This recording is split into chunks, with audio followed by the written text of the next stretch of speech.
Congratulations, you have a baby on the way. You're about to embark on the most meaningful and important, rewarding, and tiring adventure of your entire life. And probably one of the biggest strains on your relationship. Yeah, things you never thought about, like vaccinations and sleeping arrangements and bottle versus breastfeeding and so much more. It can almost break a relationship. It almost did for us. That it did. Let's start with the baseline. We both wanted kids. But we had a completely different idea of what that looked like or yeah. how we would behave. I think we were both slapped silly when it actually happened. I mean, I'll be the first to say, I think I thought I was going to be a very different parent than what I have become. You are way more involved in every decision than you made it out to seem. Yeah. Which is great. I think definitely as we were preparing for the baby and even talking about having kids, I was like, well, Kaylin, like, I mean, date one, she says, I want to be a mom. I said, great, I want to have a career and really focus on that. And then our daughter was born. And I was not the, I don't want to say secondary or background parent that I thought I was going to be. You fiercely love our daughter and you want what's best for her. Mm-hmm. And I think we both have different ideas of what that can look like, which I think is normal. I don't know. Tell me. Yeah, and I think one of the big things is you cannot prepare for the change that's going to happen in you fundamentally as a mom or as a dad when your baby is born. Because I was completely shell-shocked. And with that, I mean, you need to prepare, obviously, to have a kid. You can prepare, but there's some things that you won't be able to prepare for. However, I discovered, and I think through a lot of our struggle, which is why we're sharing this, we discovered that there was what I kind of call the big choices. And these are just what we've experienced. That we've struggled with. And they're things that we were roughly in agreement with going into having a child. Well, because you kind of just were like, whatever you think. And then when she came, he was like, this is not working for me, or I need something different, which I think is normal. So having those open lines of communication and being willing to have conversations. But I do think there is benefit in having these conversations early. Yes, because it sets a foundation pre-birth at least too, because like you changed. Like I really struggled with a lot of like postpartum hormones and like somewhat depression afterwards, and so some of these conversations became really emotional and hard for me, and it felt like he was against me even though, you know, we're on the same team. So which is so important, just to say, like, the most important thing and the best thing you can do, if you take anything away from this, just turn to your partner when you're going through struggles and say, listen, we're on the same page. We are on the same team. We were both for the best that is for our son or for our daughter. Yeah. And we both want what we think is best. And we just kind of have different ways of how we think we need to get there. But I mean, it was a struggle. And when we are being very vulnerable and just saying, like, it was not our best time as a couple. We struggled a lot. There was a lot of disagreements. Hard. But I think what we're hoping to go through today is we're not here to tell you what to think about these things. We're here rather to entertain these are conversations that you need to entertain and have. You need to talk about vaccinations. You need to talk about some of these other things that are on our list. And they're a hot conversations for us. And we just want to dive into a little bit more of our background and our experience with them. So with that, buckle up, deep breath. No PTSD for us, hopefully. Hopefully not. Let's dive into some of the big choices. First thing, sleeping arrangements.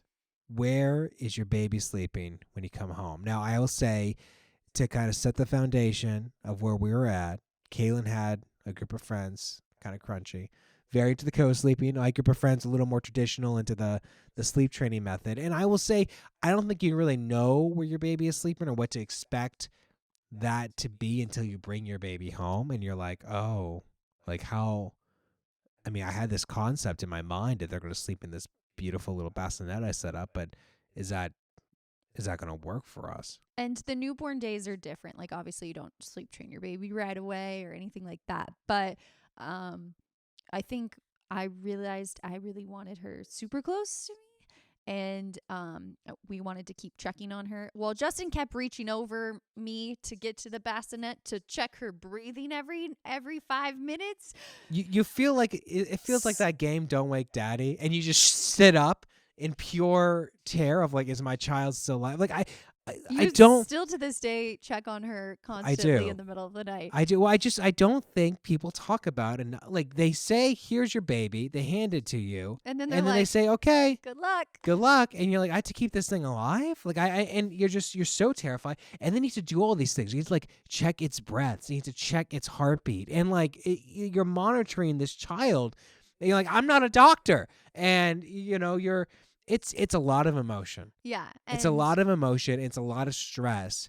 And you don't really realize it's coming. You think you're just going to take home this baby and it's going to be super cute. But you're like, no one tells you. You're checking its breaths every hour or so. Well, I mean, I was probably doing it every hour. It's probably like 3 times a day or something overkill to do on with that it. one. But whatever it is, like, you don't realize how involved you're going to be until your baby's here. Until your baby or is what here. You need, like I wanted her close. I needed her close. I was breastfeeding. The amount of bassinets we went through. I couldn't see her in our bassinet. She was like below our bed. I just didn't like it. So we didn't realize, that to Caitlin's point, the bassinet was lower. It was like level, but with like the bottom of our bed. And so like we couldn't see her when she was in it. And so anyway, Justin built like 5, 6 bassinets. Caitlin really wanted a bassinet that she could just like slide her I envisioned over. it like a cafeteria tray. She wanted to go pull the cafeteria tray onto her lap. And then push her back. And so that was the beginning. And then push her back. Push her back. And so this cost us about 5 or 6 different bassinet build times. And the last one, which thank God worked, was the biggest pain in my butt I've ever built in my life. It's still assembled for the next I'm kid. not disassembling that thing. That will be assembled until we know for sure there are no more kids coming back. It was so hard. But we found something. And it worked for us. But obviously there's like a lot of trial and error with this. And like Your first kid's the guinea pig. Yeah. And I know so many people where it's different, right? Like one of my good friends, her son, she said he was too noisy in the middle of the night, so like they ended up putting him in his nursery next door They right ended away. up putting him in the closet. No, I did have a friend too. They only had a 1-bedroom apartment at the time, so she slept in the closet because that was the only like dark place in the house. Lots of natural soundproofing in there. Yeah, hopefully there's no mobs. I mean, like, you do what works for your baby, but also I think give grace to each other, like work with each other. Like, I mean, we tried to have her in our bed in the beginning, like in our bed, and that didn't really work for both of us. I was a little she was so small. She wasn't in the bed. She had like she was in like thing the snuggle me little like that she kind of thing because napped in and the stuff. bassinet wasn't working with us anyway. So until we found this bassinet. And so I guess so if you want it, let me know. I'll give you the link. The biggest thing is you really got to think through what is required of a bassinet when you bring your baby home. We went through so many. Like it feels like a stupid thing to keep talking about, but just trying to work through that mentally with yourself and with your spouse in advance, very, very important. Next one. This one's super light, super easy. Vaccinations and the type of doctor you're going to see. This whole episode is just weighty. And because controversial. And listen, I'll just say, we're not telling you what to feel or think or what to do. We're not experts in this field.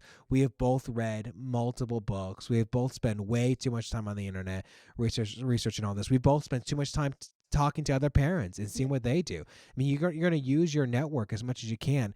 There is so much on childhood vaccinations out there. And I'll be the first to say it was Kaylin who really brought this up and has strong opinions about it. I do have strong opinions. And I think when you have your kid, and maybe it's different for women, like because you're growing the baby, that you have this connection to them, that you innately just want to protect them from harm. And I'm not saying vaccines are harmful. Like, I don't know. But for me, I had asked Justin, hey, can we just take a little bit longer to talk about these things? or And to delay delay vaccinations slightly. vaccinations, or maybe we won't do them. I don't know. But I wasn't ready to make that decision the day she was born. We had like, hey, we're going to do this, but if something happens traumatically, we'll do this. Like, we're open-minded, but I think we just wanted to have more time to discuss it and to get more opinions.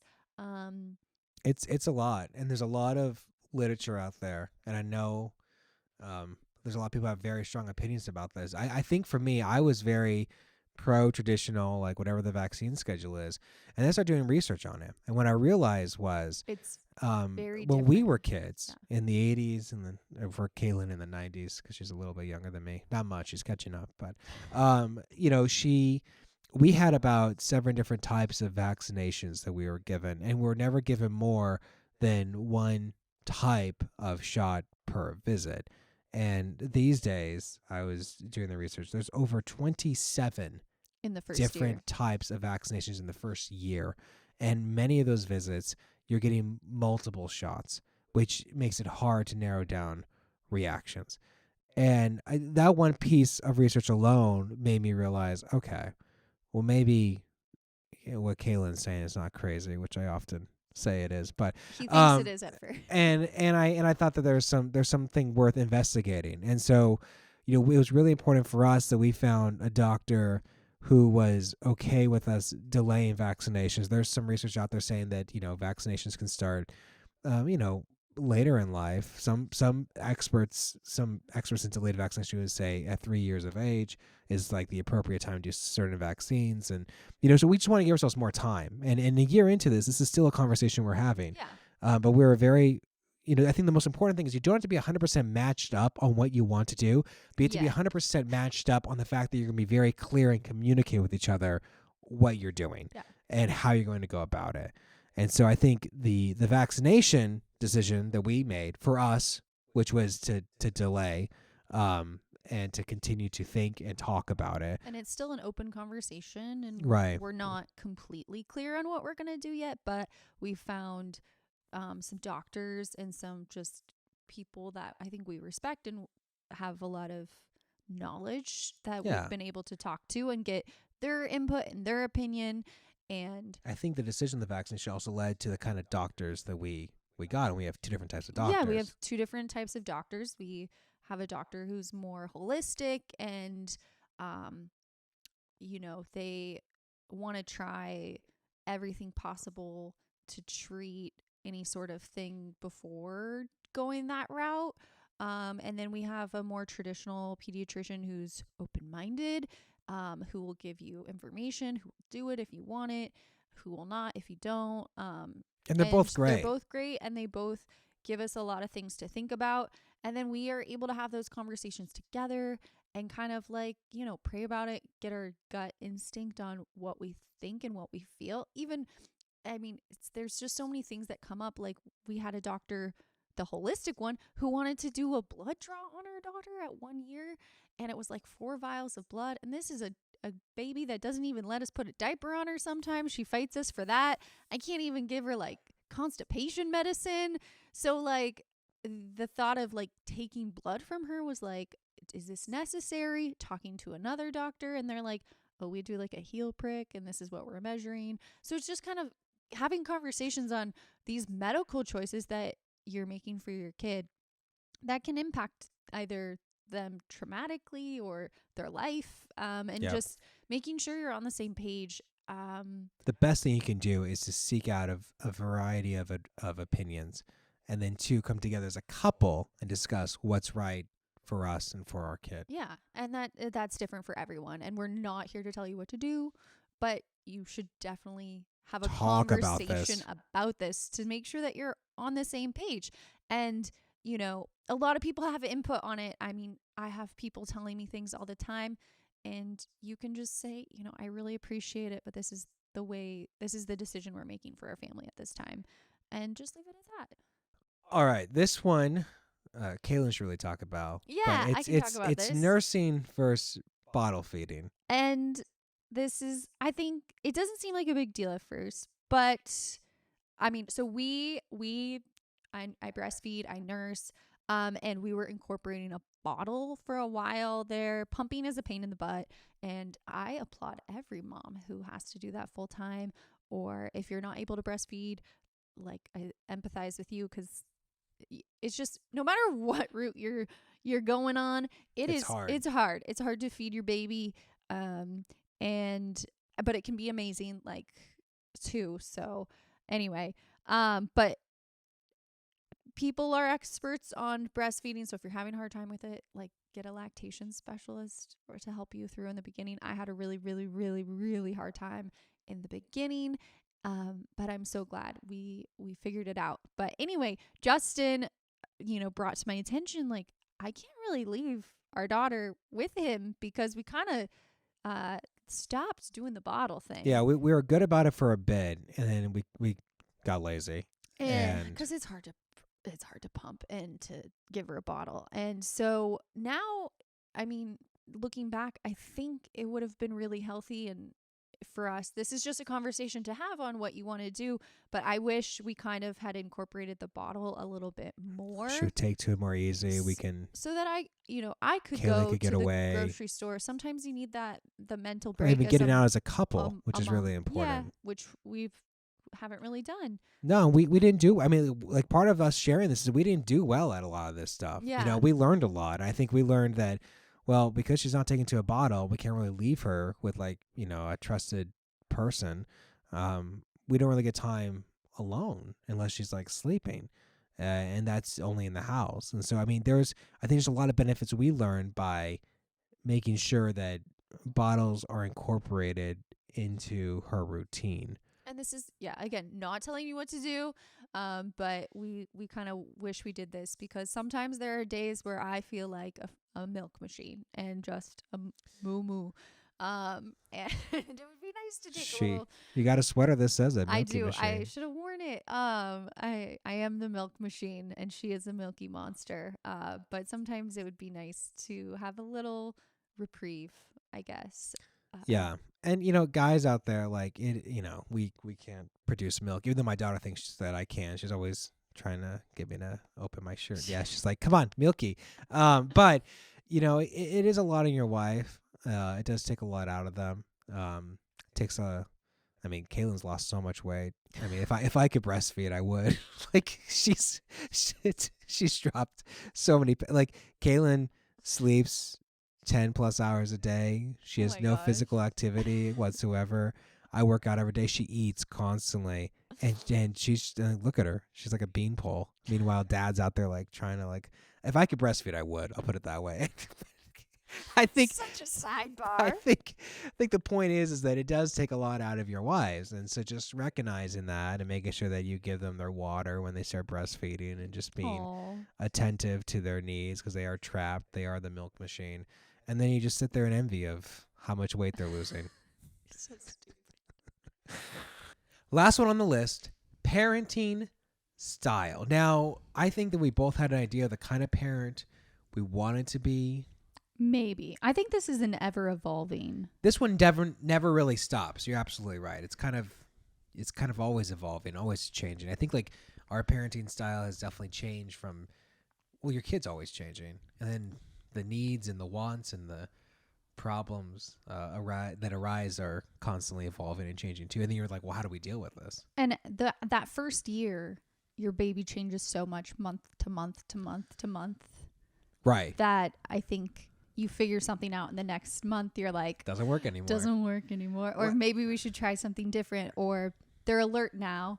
And now they're looking at our phones, and that was never an issue before. And now it is. But that's a great example of something that you should definitely have a conversation about beforehand. Like we were very adamant, and I will admit, I have been very adamant and banging this drum quite loudly. I agree with you. Almost sometimes I think I annoy Kaylin with it. But we were very set on not letting... Well, Kaylin brought this up.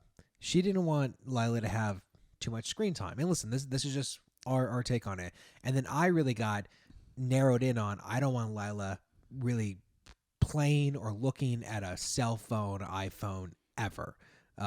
Which as is she was growing up. challenging in this day and It's age. very hard. You don't Especially- realize how hard it's going to be until you're in it. Yeah, and we have family that's further away, so it's like, okay, well, can you FaceTime them? And like, what's the balance of that phone use? But trying to keep the phone away from her. You also showed me so many videos and studies on like just like kids using phones or being addicted, or just like the use of you being distracted when your kid comes in the room or playing with them.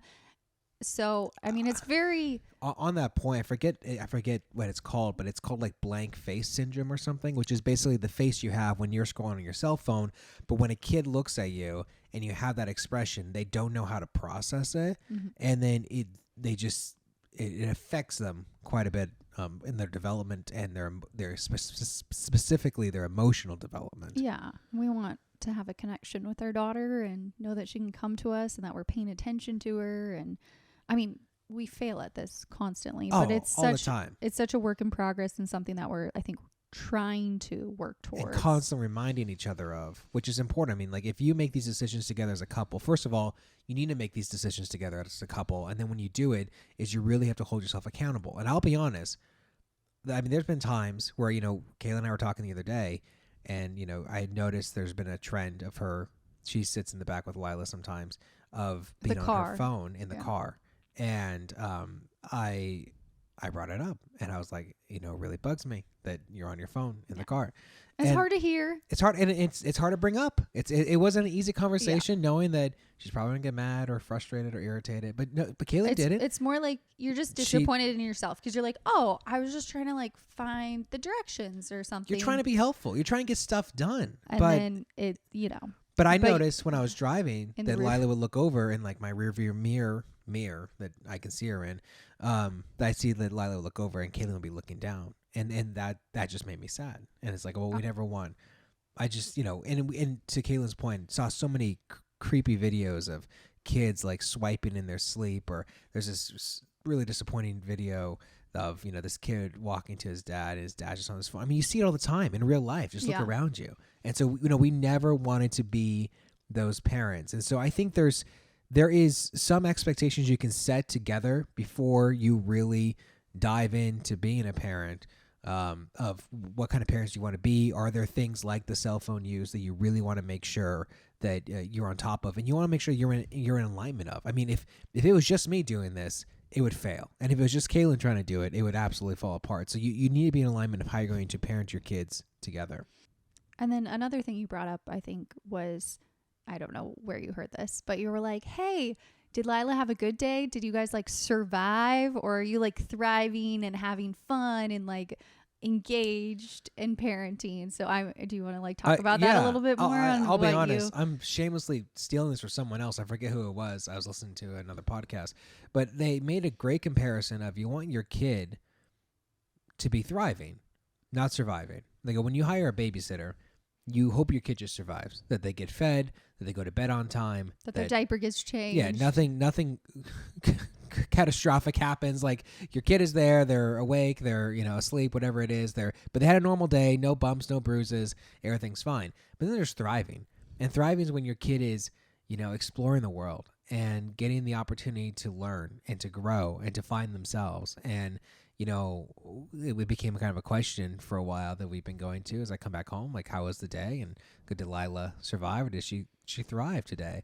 And like, I appreciate Kaylin's honesty. She's like, today was a survival day. And I'm like, that's fair. She was in a mood. Days. I'm tired. So I did my best. But I think it's always that pursuit of, we want Lila to thrive day in and day out. I think in anything in life, it's the pursuit of perfection, which maybe not everyone is always in alignment of. You are. I just think it's so important. Your kids are the most important thing on this earth, with the exception of God and your lovely wife or husband. But what you're doing with your kids, the impact you have on your kids' life, the influence you have, it just can't be measured. And it is, you take it for granted, and I don't think you always think about every small moment carries so much weight. And I think when you turn your perspective around and you say, this moment right here of me playing with my daughter, with my son or whatever, this moment really matters. and you elevate each of those moments, you give those moments so much weight, I think it really changes your perspective on parenting. I think it makes you, one, hyper aware of what you're doing and how you're parenting. But number two, I think it makes it so much more enjoyable. And number three, I think you just feel the impact of it so much more. Yeah. So I'll be honest, and we all slip out of it, but it's very rare that I have an interaction with my daughter where I'm not just and completely just so grateful for that moment and just wanting to cherish that moment for what it is and wanting to do the best to be the best father that I can be in that moment and let go of everything else. And that's just being present with your kids. What? I don't know. I'm getting like emotional hearing you talk about it. It's so sweet. And listen, I was the one thinking I was going to be kind of more of a hands-off parent. Oh yeah, it was complete. He was like, 180 for me. I'm gonna go to work. I'm gonna be like the Mad Men dad who like is never home. Yeah, my kid's born. Give me a cigar. Let's smoke. Victory cigar, and let me hold my son, and then go on with it. But he's such a sucker for her, and in like the best way. It's so sweet. I mean, your perspective is like, I mean, I think it's the way to be with her.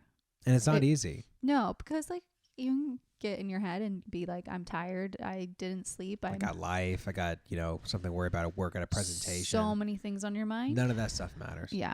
None of that stuff matters at the end of the day. The thing that matters is your relationship with God and your family. And if you're a man, be a man. Like, you're in charge of your family. Own it and lead them. And if you're a parent and you're a dad, you gotta shepherd your children. That's what you're called to do. So yeah, and I really appreciate Justin. I mean, as hard as it is to hear sometimes, him being like, "Hey, I think we should do this." I mean, he is leading our family, and he's convicting me of stuff. It's not like sin, but just like things that like I could do better at, and I should do better, and I should want better for our daughter. And I expect Kaylin to hold me to the same standard. Yeah. But it's good. I mean, it's good to have a partner who, wants the best for your kid. And open dialogue. And these things change. Like, she's one. Like, we come back to me when she's 5. Be like, you know what? She's fine. So, and it's our first kid. You come back to me when I've had 3 kids, and they're 5, 12, and 16. I'm sure I'll have a different opinion. But for sure. Cherish the moment, whatever stage that you're in. Yeah. And communicate. So important. All right. Okay. You got anything else? Oh, gosh. Any shocking revelations? No, I mean, there's so many little things I think that we learn along the way. I'm sure we'll share them at some point. And you're constant learning as a parent. I think that's the cool thing about it. Yeah. And I mean, she's one. You can't have too many expectations of her, like she doesn't know. That's a great, actually, I have one more point. You have one more point you want to make? Yeah. Well, because I came to this realization, and this I did not steal from anyone. This is just an original. Is I had this epiphany of that with my daughter, who is 1, I can have no expectations on her. None. That she knows what is right, of what is wrong, what is a social norm, that, not understanding that she can't do that. And once you kind of get in the mindset of like, you have you cannot have expectations of your kid. They are trying to create their own world, and they're discovering this world. It just frees you up a lot from frustration. I know it gave me such a peace and a patience, in raising her, just understanding like she doesn't know. She has no clue. And I don't know, that perspective for me was a huge shift. Yeah. So that's my last tidbit. All right. Well, if you like the show, subscribe, like, click the bell on YouTube, drop a comment. If you hate the show, please drop a comment. Anything helps. You can follow, leave a review wherever you listen. Follow us on social. She really likes the tickety talk. There it is. Other than that, I'm Justin. Kaylin. Catch you later.